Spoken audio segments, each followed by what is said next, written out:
Continuamos en Objetivo Vizcaya en Tele7 y es un auténtico placer y un honor llegar a la cumbre, pero no porque nos hayamos calzado las botas, no somos montañeros, él sí, y tiene a bien volver con nosotros en esta maravillosa sección.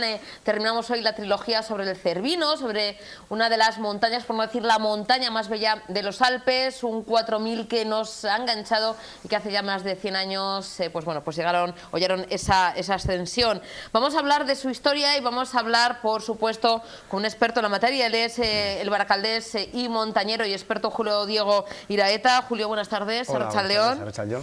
Bueno, Julio, es la manera perfecta de terminar esta trilogía. Tú además sabes mucho de ello. No solamente eres montañero, que formas parte del grupo alpino turista Baracaldo y eres uno de los mayores especialistas en la conquista y la tragedia, que lo contarás, del Monte Cervino en los Alpes, y también colaborador de importantes revistas como la Pirenaica, que el otro día comentamos, y que llevas, si no me equivoco, y eso que eres muy joven, más de 40 años sí, unido a esto el montañismo. Sí. O sea, que empezaste con 10.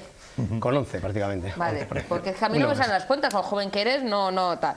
Dicho esto, bienvenido, Julio, te quiero agradecer que hoy nos pongas un poquito ese broche de oro a esta trilogía sobre el Cervino, pero si me permites, tenemos a otro de nuestros maestros. Él no es hombre de dejar las cosas a medias. Iñaki García Uribe, miembro del Departamento de Etnografía de la Sociedad Aranzadi y colaborador estrella de este programa. Iñaki, buenas tardes. Arratsaldeon. Arratsaldeon, muy buenas tardes. Esto era una cuenta pendiente, la hemos dilatado un poquito, pero es que nosotros somos vascos y no queremos dejar las cosas a medias. Había que terminar bien esta historia sobre el Cervino. Claro, y además no hay cosa más sagrada que decir ante la audiencia de Tele7 que íbamos a volver con la tercera y última entrega. Luego, somos gente de palabra. Exacto, es una obligación por nuestra parte, ¿no? Yo también le agradezco a mi buen amigo Julio el que nos acompañe. Esto es un serial montañero, como podéis verlo. Empezamos en julio. Julio vino en julio a contar la historia del Cervino, seguimos en septiembre, y hoy acabamos. Yo quería hacer una introducción acerca de lo que pretendemos hablar hoy y aprovechar el tiempo, ¿no? Y darle la palabra a Julio, que es verdaderamente el protagonista de nuestro encuentro, de nuestro objetivo hoy en Vizcaya. Objetivo Cervino, podemos decir, ¿no? Estamos en el 14, nos quedamos, el último programa en el 14 de julio de 1985, es el día del ataque a la cumbre, del último 4000 de los Alpes, del 4000 más peleón, y el que casi inventó la palabra alpinismo, que luego con el tiempo la modificamos a montañismo, y nos quedamos un poquito antes de llegar a la cumbre, ¿no? Es el día de la conquista, entonces se encuentran en la montaña dos expediciones diferentes atacándola, ¿no? Por un lado los italianos, que están en la arista suroeste, la Lion, y llevan un día de ventaja a los ingleses, que están escalando por la arista este, Orly, pero van muy parejos. La victoria se decanta, me adelanto yo, por los ingleses, y una vez en la cumbre hacen gala de su posesión a sus rivales desde la cima, renunciando estos a seguir a la cumbre. Aquí hay un mito o dos historias, la inglesa y la italiana, que como siempre se chocan y que no entraremos en detalle, pero que difieren en lo que pasa cuando la cordada de Carrel se baja y no hace cumbre estando casi tocándola, ¿no? La tragedia les viene por sorpresa a la caravana de Whymper, y es en el descenso, y es un resbalón, y es del novato, del niño, pero de eso nos hablará Julio. Eso desestabilizó la cordada, que cae al vacío por la cara norte, y 4 de sus miembros mueren. Solamente queda Whymper, de los 5 ingleses que había, para contar lo sucedido. Días después de esta amarga victoria, los italianos vuelven a la carga y llegan a la cumbre con 2 miembros de una cordada de 4. Después de esta conquista del Matterhorn, del Cervino, existe una aureola de incertidumbre que envuelve a la cumbre. Aún hoy en día nos llega ese respeto al Cervino, a ese último 4000 por conquistar. Whymper, años después, sube al Cervino con Carrel. Esto nos lo explicará Julio, porque cuesta entenderlo, ¿no? Julio, ¿cómo fue la primera tragedia de la historia del montañismo hace siglo y medio? Bueno, efectivamente lo has contado muy bien. En aquellos momentos, el 14 de julio de 1865, El Cervino, la última cumbre por conquistar, curiosamente había 2 expediciones abordándola, intentándola llegar. Era una carrera por ser los primeros. Estaba la cordada de Whymper por la arista este, la arista de Horling, Suiza, y la cordada de Carrel por la arista de Lyon, la arista suroeste. Nos quedamos en la última entrega, que estaban ya llegando a la cumbre. Mitchell Croft tenía la llave de aquella montaña y, lógicamente, desde abajo hasta arriba subió el primero y llegaron a la cumbre. Pocos metros antes de llegar a la cumbre, aquel día, Whymper, que era, digamos, el más nervioso, el más inquieto por llegar, se adelantó a todos, se soltó de la cordada y, junto con Mitchell Croft, pues llegaron los primeros a la cumbre suiza. No así, inquieto Whymper decidió, la cima propiamente dicha hay 2 cumbres, la que es la suiza y la italiana. Hay una arista muy fina de 100 metros. Decidió ir al otro extremo, pues, para asegurarse de si habría algún resto de los otros contrincantes. Cuando llegaron a la cima italiana, se encontraron con que no había nada. Se asomaron a la otra vertiente y, efectivamente, vieron a la cordada de Carrel, que estaba a unos 200 metros por debajo, y les gritaron, les arrojaron piedras, demostrando que ellos eran los que habían llegado a los primeros. Oye, esto es ser mala bueno, gente, les arrojaron piedras no para tirarles piedras a ellos, sino tiraron piedras para que se darían cuenta los de abajo que estaban compitiendo por llegar a la cumbre y llevaban meses y Aquí meses hay una cosa muy importante, porque en el libro de Whymper da a entender que Carrel, cuando ve que han llegado a la cima Whymper y los ingleses, pues deciden dar la media vuelta y descender. Parece ser que hay otras versiones. La italiana lo cuenta de una manera, yo creo que es igual la más realista, y es que en ese punto donde llegaron Carrel con su cordada, es una arista muy complicada, muy difícil, y estaban en el paso crítico. A algunos les entró el pánico, tuvieron una fuerte discusión entre ellos y decidieron de alguna manera descender, renunciar a la cima. Y en el momento que estaban ya descendiendo, después de una agria discusión, es cuando oyeron las voces y los gritos de Eso es la fuente de Whymper. No, esa es la fuente de los italianos. De los italianos, perdón, correcto. Bien, ¿qué pasa en la cima? Pues bueno, en la cima llegaron tarde, llegaron sobre las 2 del mediodía, estuvieron una hora entera disfrutando, saciándose un poco del paisaje y de la victoria que tenían en las manos. Hicieron una especie de pequeño hito de piedras. Mitchell Croft subió un mástil de madera, un palo, tenía intención de dejarlo allí, en contra del reverendo Jackson y Whymper, que le aconsejaron pues no subirlo, pues porque era problemático, podía generar problemas y accidentes.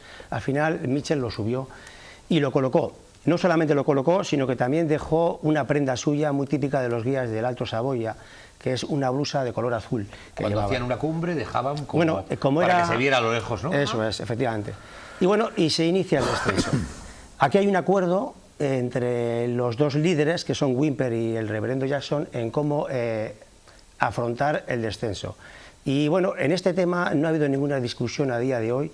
Yo entiendo que con los conocimientos que tenemos de alpinismo, aquella cordada inició el descenso de una manera inteligente. Pusieron en cabeza a Mitchell Croft, que era no solamente el líder, el que más conocimiento tenía del entorno. Seguido de Mitchell iba el novato Douglas Haddock. Detrás de Haddock iba el reverendo Jackson, otro experto, y luego otro experto más, que era Francis Douglas. Detrás iban ya los 2 guías Tagwater, padre e hijo, y el último en descender, el último en cerrar la cordada, era Whymper. Whymper fue el último también. Lo quería así porque se entretuvo un poco en la cima haciendo unos grabados, unos dibujos, que incluso los hemos puesto ahora, creo que lo estamos viendo ahora. Inician el descenso. Y hay un momento, cuando empezamos a descender de la cima del Cervino por la arista Horling, empezamos a descender por la cara norte propiamente dicha, y hay un punto de unión entre lo que es esa cara norte con la arista este. Es un punto delicado, hoy en día hay unas maromas de cuerda, se rapelan, y por ese punto no bajaron los pioneros, sino que se metieron un poquito más a la cara norte.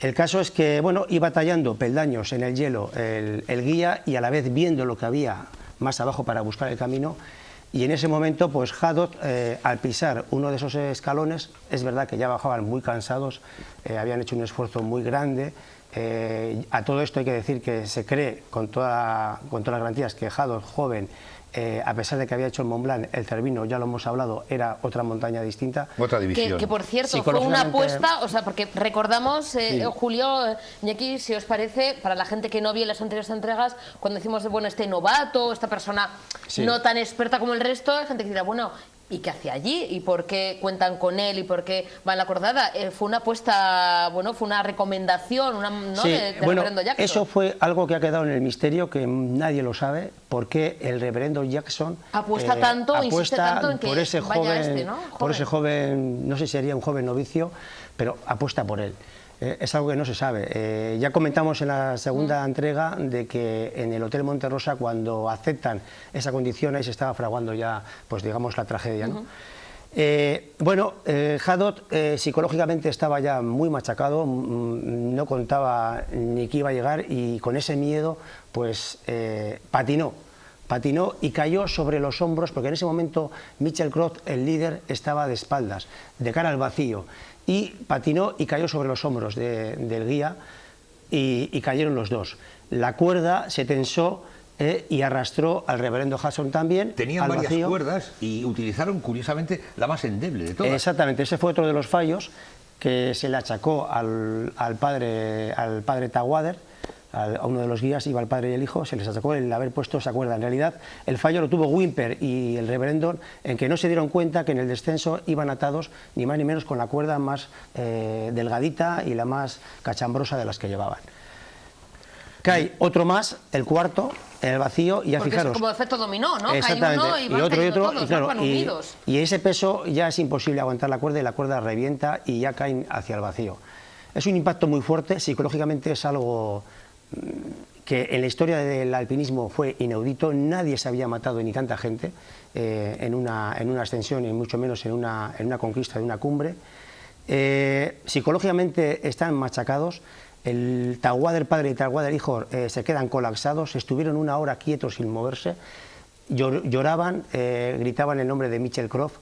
La muerte de Mitchell Croft les pesó muchísimo, porque este hombre era muy conocido y muy querido en el Alto Saboya de Chamonix, en el Mont Blanc, en todos los Alpes. Era un gran guía, una muy buena persona. Un referente del alpinismo del momento, uno de los más importantes del mundo.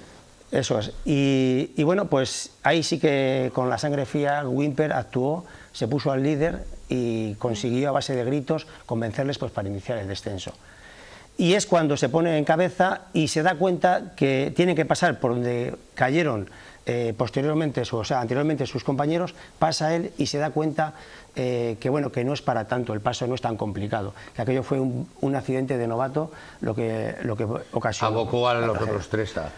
Curiosamente, curiosamente hay una anécdota. El chaval fue el que abocó al abismo, seguramente, casi seguro, según todos los estudiosos, a la cordada. Y si hubieran utilizado alguna de las otras cuerdas que llevaban, que tenían unas cuantas, pues es posible. Es posible, pero es que hubiera fallecido 1, 2, 3, ninguno. Pero esto es muy importante, la gran conquista en el comienzo del alpinismo, que es el último 4000, que se dejaba querer muchísimos años, cuando todos los demás ya se habían hollado, y el mismo día, una vez o una hora después, o 2 horas después, fue la gran tragedia, la primera tragedia de la historia del montañismo en el mundo, ¿no? Se había matado más gente, ¿no? Porque se había caído un rebeco, había tirado una piedra y había matado a un primer escalador, tal, pero en una cordada, en una expedición montañera, que es la primera que se tiene constancia como tal, y no científica y no botánica, esta es la gran tragedia. Antes de que Julio nos cuente, me dejas que vaya a un momento de agradecimientos, y le queremos regalar una foto del Cervino a Julio, porque es raro que una persona de su pueblo, en su televisión, que es de Baracaldo y que es de Luchana, venga 3 días a hablar del montañismo. Y esto solo en Objetivo Vizcaya podemos verlo. Julio, te regalamos esta foto, que es tuya, pero está enmarcada con muchas ganas. Pues pero te voy a regalar otra cosa. Te voy a regalar una segunda cosa, que esto ya es más interior que una foto con un marco, que es mi gran pin. Este es un pin que yo compré en Chamonix, es un pin con un piolet y un escudo con la flor de Edelweiss de fondo. Yo he donado mi colección de pins hace poquito a la Fundación Sabino Arana. Mi colección era de 900 pins, especializados en montañismo y en tema político, ¿no? De los años 80. Y he salvado solo uno. He donado 899, me he quedado con uno, que es para Julio. Toma, Julio. ¡Ole, Pues, Julio! un detalle muy bonito, muchas gracias. Te lo merece. ¡Qué Porque bueno! hay muchísima gente que le gusta la historia del montañismo, Sí. y yo soy consciente que sobre el Cervino en 3 entregas no se había hablado en Euskal Herria. Yo creo que en el Estado nunca en ninguna televisión. Y hacerlo así de bien. Y además recoger los guantes de Iñaki 3 veces seguidas. Oye, Julio, Julio, la reina de Inglaterra, después del accidente, habló con su Sí, chambelain de turno exactamente. para prohibir el alpinismo, que Exactamente. llevaba 10 minutos como Sí, deporte. ¿Ah, sí, eh? Sí, estamos descendiendo, bajaban ya muy tocados los 3 que quedaban y no sabían si iban a llegar con vida a hacer más. Es más, comenta Whymper en su libro y que vieron un efecto especial, un efecto óptico a la altura del Monte Rosa. Vieron unas horas después bajando, yo creo que por el cansancio, psicológicamente bajaban destrozados, habían muerto 4 personas muy importantes, y a ver cómo contaban esos y a ver si llegaban vivos, ¿no? Y vieron una cruz en el cielo, una cruz muy grande con otras 2 en los extremos. Es lo que cuenta Whymper, hace un dibujo de aquella historia. Y yo creo que más bien lo que vieron fue el efecto Brooklyn, que suele ocurrir en algunas horas del atardecer o al Es la amanecer proyección en de la la montaña. sombra de un montañero, ¿no? Exactamente, ahí lo estamos viendo. Correcto. Eso es lo que dibujó Whymper en el descenso, ¿no? Bueno, es importante lo de la reina Victoria. Claro, la tragedia fue tan grande que murieron 3 personalidades importantes de la alta sociedad inglesa, y la reina Victoria pues consulta a su Chamberlain si es interesante el prohibir la práctica del alpinismo, porque es la primera vez que se demuestra que han muerto unas personas por intentar llegar a una cima, ¿no? No es como ha dicho Iñaki, efectivamente muy bien lo explicó antes, que antes pues la gente moría en la montaña y bueno, siempre había una explicación más racional, pues una luz, una piedra, etcétera. En este caso, las muertes eran como consecuencia de, digamos, del egoísmo personal de intentar llegar a una cumbre, ¿no?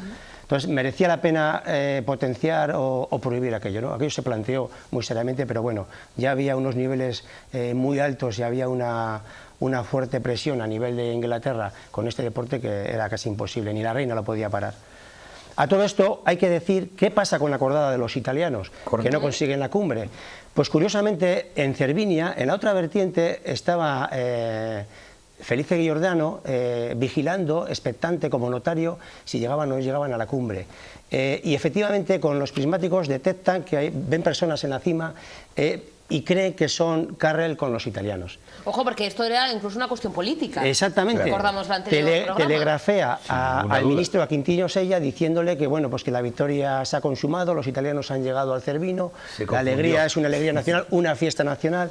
Total, que cuando llega Carrel el día 15 por la noche a Cervinia con una cara de amargura total, Le tienen preparada una fiesta.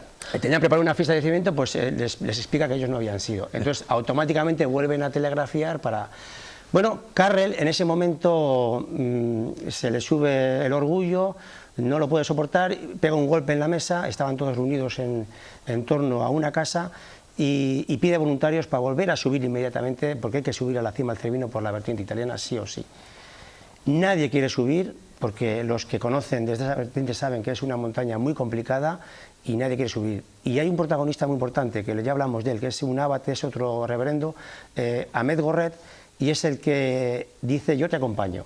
Y una vez que dice eso el reverendo italiano, otros 2 voluntarios se animan y van los 4. No pierden tiempo, el mismo 16 vuelven a subir, llegan a la parte complicada y ahí vuelven a encontrarse con el punto delicado psicológico de intentar subir o no. Uno de ellos se bloquea, le entra un miedo terrible y ni para arriba ni para abajo se quiere bajar. Carrel con otro, concretamente con Bautista Beach, estaban más animados, pero necesitaban el apoyo para poder descender por una pequeña chimenea y que alguien les esperase para, una vez retornado de la cumbre, volverles a subir. En ese momento, Ahmed Gorret decide apostar por la vida, renunciar a la cumbre, salvar al compañero que tiene miedo y salvaguardar a los otros 2 compañeros esperándoles a su regreso y bajar los 4. Aquello fue un acto solidario, la verdad que muy importante en el mundo del alpinismo. Aquello se consumió, llegaron a la cumbre, Carrel subió con otro mástil y dejó su pañuelo rojo en la vertiente italiana. Por cierto, el pañuelo y el Niki de Whymper existen en algún sitio. Bueno, hoy en día, efectivamente, en alguna casa de Valtournech, en algún cajón de alguna cómoda, hay dos trozos de tela viejas, uno de color azul y otro de color rojo. Son esos. Tengo que decir, y esto es muy importante, que en aquel momento se escaló la vía más difícil de los Alpes. Y cuando digo esto, estoy hablando de la vía más difícil del mundo, que fue la Arista-Lyon, por Carrel y los italianos, que no la hicieron íntegramente por la vertiente italiana, porque la parte, digamos, más enderezada era imposible, y Carrel buscó una vira, que se llama la vira Carrel, que le transportaba diagonalmente a otra arista, que curiosamente pertenece a Suiza. Subieron la parte final por Suiza, los italianos. Y bueno, eso fue lo acontecido. Es verdad que luego hubo también el primer juicio sumarísimo como consecuencia de las muertes de la cordada de Whymper. Curiosamente, así eran los tiempos, se imputaron a dos pobres inocentes, al padre y al hijo Tawader. Hubo acusaciones incluso hasta de propios vecinos suyos de que podía haber roto la cuerda, había cortado la cuerda. Todo mentira. Y al final Whymper, que fue yo creo que uno de los implicados en aquella historia, pues se presentó como testigo, no como imputado, defendiendo a estas dos pobres almas, diciendo que no, que aquella cuerda pues se había partido y estaba rota, y además llevó Whymper la cuerda, porque la cuerda, no hay que olvidar que era suya, era de Whymper. La cuerda existe, se puede ver. Sí, está en el Museo de Zermatt. Y la hemos puesto además en una de las fotos que ha ido pasando sí. La tele. Y luego, curiosamente, pues bueno, lo que es la vida, Whymper, después de esto, marchó fuera de Europa, tuvo muy mala fama. La muerte de Michel Croft no le gustó a mucha gente de los Alpes, y a Whymper no le tenían muy buena estima. E incluso le tachaban como Whymper el loco del Cervino. Whymper, hay que decir que subió otras dos veces más al Cervino. En la segunda vez fue acompañado por Antonio Carrel. Y no solamente eso, sino que uno de sus viajes a los Andes llevó como jefe de cordada a Carrel y a algunos de sus hermanos. Subieron el Cotopaxi de 5.980 metros y el Chimborazo, por primera vez el Chimborazo, 6.200. con 6.290, que a fecha de hoy es la cumbre que está más alejada del centro de la Tierra. No vamos a decir que es la más alta, pero sí la más alejada del centro de la Tierra. Nos damos cuenta que estos dos personajes, que son los protagonistas directos del Cervino, con los otros acompañantes en las expediciones, Whymper y Carrel, no solamente se ponen la medalla, aunque hay unos problemas en la historia a cuenta de ese último 4000, sino que después empiezan a hacer cumbres por el resto del mundo. Incluso van al Himalaya, que es el comienzo de las primeras expediciones 8000istas que les cuesta llegar, por supuesto. Bueno, en principio, Whymper hace una campaña fuera, hace también una expedición científica a Groenlandia. En los años entre 1901 y 1905 viaja a las montañas rocosas de Canadá, donde asciende por primera vez a unos 4000. Es verdad que cuando, en el momento que, descendiendo del Cervino, ve la muerte de su gran amigo Michel Croft y el resto de los compañeros, él esgrime diciendo que nunca más en la vida iba a intentar por primera vez una cumbre, pero claro, lo dijo en los Alpes. Posteriormente ascendió a otras primeras. Bueno, Whymper, cuando vuelve en 1905 de sus expediciones, decide no ir a Londres, donde ya era reconocido en el Alpine Club como socio honorífico por la proeza del Cervino. No va a Londres, sino que decide, curiosamente, ir a Zermatt. Whymper, hay que decir que se casó de mayor, tuvo una hija y con posterioridad pues se quedó solo, se quedó en la soledad más absoluta. Se le veía por el monte, contrataba a un joven, siempre jóvenes porteadores que le acompañaran, hacía excursiones por montañas bajas y siempre estaba solo. Murió en Chamonix en 1911 y hoy en día pues aquellos aficionados o aquellos curiosos que quieran visitar una habitación en una habitación del Gran Hotel Coutet en Chamonix, totalmente solo, en la soledad más absoluta. Hay que decir que la gente de Chamonix nunca le perdonaron a Whymper la muerte de Michel Croft, y por otro lado Michel Croft para Whymper era su gran amigo, su gran escudero. La victoria del Cervino fue una victoria muy amarga para esta persona. Tengo que decir que en el cementerio de Chamonix existe una pequeña tumba donde está en un rincón muy bonito, debajo del torrente de Valtier, de las agujas de Valtier, de Chamonix. Es una tumba donde hay una especie de piedra de granito piramidal con una pequeña lápida con unas palabras muy sencillas que pone Edward Whymper, autor, explorador, montañero, sin más.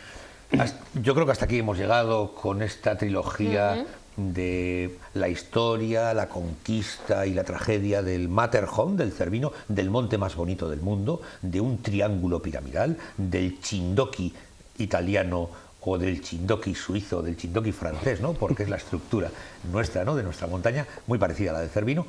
Yo le quiero dar personalmente gracias a Julio por venir las 3 veces y contar también, ¿no? Porque lo hemos parcelado de una manera natural, ¿no? No hemos hecho un guión, que la gente lo sepa, para poder llevar ordenada o escalonadamente la información, sino que, bueno, en una lógica de meterse en la pared, de llegar a la cumbre, de bajar, y de la historia y la aureola que queda después es lo que hemos ido contando, ¿no? Y gracias sobre todo a ti, Susana, porque nos permites ese trocito en la ventana de Tele7.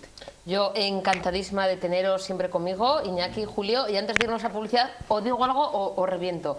Lo tengo que decir, y sé que, salvando muchísimo las distancias, que no tiene mucho que ver, pero cuando contaste en principio, Julio, Iñaki, contasteis la historia de estos, bueno, 2 aventureros, 2 montañeros, no sé por qué, desde el primer momento, y lo tenía que contar, me vino a la cabeza la historia del capitán Scott y el explorador Amundsen en la Antártida. Sí. En esa conquista, sí. Yo sé que igual suena fratricido, en esa competición, sí, efectivamente, de la idea de llegar los primeros, y cómo el capitán Scott al final, bueno, fallece junto a sus compañeros porque no iban bien preparados, porque con ese fracaso de que no eran los primeros porque ya ondeaba la bandera noruega, ¿no? De Amundsen y compañía, regresan y fallece, ¿no? Sí, sí. Yo cuando contaste, yo sé que bueno, pero es que lo tenía que contar, digo, sí. Es que me recuerda un poquito esas aventuras de ahora que primeros, dices esto, ¿no? Hay que reconocer, los que hemos estado en el Cervino, verdaderamente reconocemos el valor que tuvieron aquellas personas hace 150 años, con la ropa que vestían, con sus primitivos conocimientos de meteorología, cómo se podían enfrentar a una montaña con esa magnitud. Era algo muy temerario y algo digno de admirar, ¿no? Así fue y así nació el montañismo como tal en su estructura deportiva. Al Estado tardó medio siglo más o menos en llegar. Los catalanes fueron los primeros con sus sociedades excursionistas, porque el montañismo, el excursionismo, la botánica, la ciencia en general, dentro del concepto deportivo que empiezan a hacer, van siempre unidos. Nosotros hasta el año 1912, los vascos, no salimos del armario en el montañismo, pero eso no quiere decir que antes hubiera algunos montañeros, luego, pero no es hasta principios del siglo XX. Los Whymper y Carrel, pues 50 años antes ya eran grandísimos montañeros, porque por eso fueron los elegidos para coronar el Cervino. Pues Iñaki y Julio, para nosotros, vosotros sois los mejores, con respecto del resto de montañeros que seguiremos hablando de esa historia. Yo espero, Julio, que con permiso, ¿verdad?, del maestro de Iñaki, vengas en más ocasiones para seguir hablando de historia del montañismo, del alpinismo, pero al fin y al cabo historia reciente, 100, 150 años, que muchas veces no es tan conocida, que no se enseñan los libros de texto, que no se aprende en las escuelas, pero que nosotros con la ayuda de Julio y de Iñaki, pues intentaremos divulgar aquí en Objetivo Vizcaya. ¿Recoges el guante una vez más? Sí, sí, por supuesto. Vale. Vamos, aquí nos quedamos a vivir, Julio? Estupendo. Es que recasco, Julio, vale. Muchísimas gracias. Y compañero, ¿nos vemos dentro de poquito? Iñaki, sí, tú y yo además, face to face, cara a cara, tú y yo solitos. Yo creo que dentro de 15 días o poco más. Exactamente. Hablaremos del Gorbea. Vale, hecho. Muchísimas gracias a los dos. Vale. Hacemos una pequeñísima pausa para la publicidad. A la vuelta estamos ya en la segunda parte del programa y damos la bienvenida a nuestros colaboradores de Asam Vizcaya dentro de nuestra sección Mis Mascotas. No se muevan.